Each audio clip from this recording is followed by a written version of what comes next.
ஏங்க அந்த கதிர் உங்ககிட்ட 10 நிமிஷத்துல கர்ணாவை கொலை பண்ணிடுவேன் தானே சொன்னான். ஆமா. அப்படின்னா அவன் 10 நிமிஷத்துல போற மாதிரி இங்க ரொம்ப பக்கத்துல தான் அவன் கர்ணாவை கடத்தி வச்சிருக்கான். கண்டிப்பா இந்த சரௌண்டிங்ல அவனுக்கு சொந்தமான இல்லாட்டி அவனுக்கு வேண்டப்பட்ட ஒரு இடத்துல தான் கர்ணாவை வச்சிருக்கணும். அவனை எப்படி பிடிக்கணும்னு எனக்கு தெரியும். அதுக்கு என்கிட்ட ஒரு ஐடியா இருக்கு. என்ன ஐடியா? நான் ஏற்கனவே சித்ராவோட ட்ரெஸ்ல ஜிபிஎஸ் ட்ராக்கர் வச்சுட்டேன். இப்போ அதை ஃபாலோ பண்ணி தான் போய்கிட்டு இருக்கோம். கதிர் இருக்கிற இடத்த நம்ம சீக்கிரம் கண்டுபிடிச்சிடலாம்.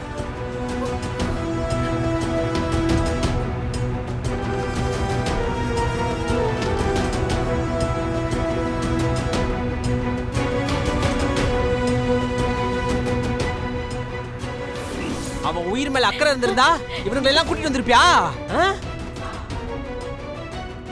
இப்ப நான் அவன் கண்ணு முன்னாடியே இவன் கழுத்தை தாலியை கட்டிட்டு அவனை கொலை பண்றத உனக்கு லைவா காட்டுறேன்.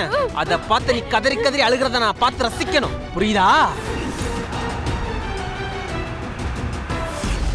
வா வாடே. யாய்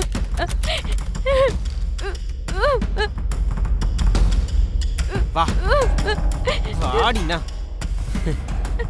ஏய் பாத்தில உங்க நொண்ணே இவ இந்த நிலைமையில இருக்கும் போதே அவ அந்த ஆட்டம் போறாளா? நான் கொஞ்சம் ஆடிக்கிறவா? டேய் போன குறா.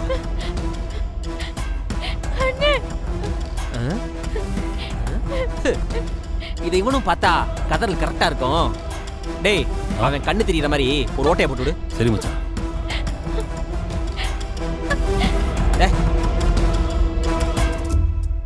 டேய் போதும்டா, இவன் பார்த்தா போதும். போ போ போ பின்னாடி போ.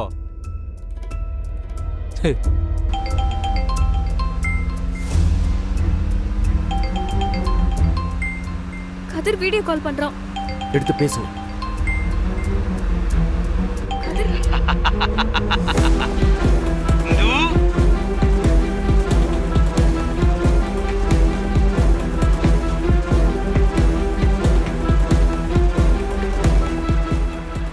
நல்லா பாருடி, இப்போ உன் கண்ணு முன்னாடியே லைவா சித்ரா கழுத்துல தாலி கட்டத காட்டிட்டே உன் புருஷனை கொல்ல போறேன். லைவ்ல நல்லா பாரு. அவளை எதுவும் பண்ணிடாத. நீ என்ன சொன்னாலும் நான் கேக்குறேன். அவளை விட்டுடு. அப்படியா? நீ இவ்வளவு கெஞ்சி கேட்டதுக்கு அப்புறம் உனக்கு ஒரு வாய்ப்பு தரேன். 2 பேர்ல உனக்கு யார் ரொம்ப முக்கியம்னு சொல்லு. உன் புருஷனா இல்ல இந்த சித்ரா வேணுமா?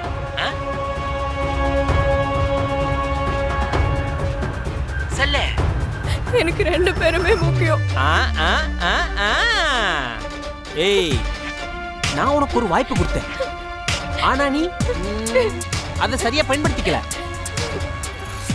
உன்கிட்ட நான் அவ்வளவு சொல்லியும் போலீஸை கூட்டு வந்திருக்க. இப்ப காட்ட நீ நான் உனக்கு யாருன்னு.